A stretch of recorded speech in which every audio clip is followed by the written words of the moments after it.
Wananchi watukufu, mimi Edwin Njuguna tukiwa na Babu Awilo tumekuja hapa maana kuna watu wanataka kutufukuza kwa ile sama yetu ya Ndimu. Wanataka kuifanya ya machungwa. Very bad. Wanataka kuifanya ya machungwa ndio iweke kwa wheelbarrow wapeleke soko wakauze. Ndio maana tunawaambia connecting. Hata Baba akiwa juu mbinguni anawaona. Sasa utatufukuzaje kwa sama? Na sisi ndio tulikuwa tuna sura mzuri. Kama kuna watu walikuwa wanaonekana wakiwa na sura mzuri, very handsome, very elegant, ni sisi. Kwanza sisi ni Senior Council.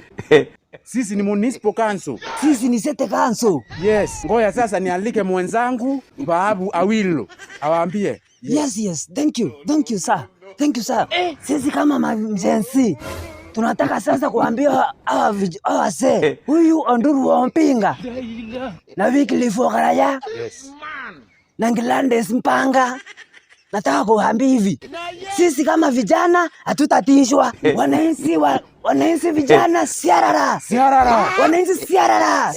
Wananchi vijana simpim.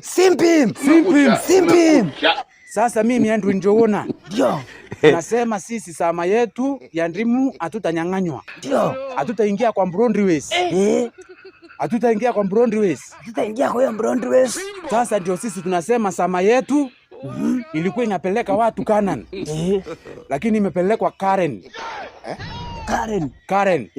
God have mercy upon us. Oya hiyo sauti.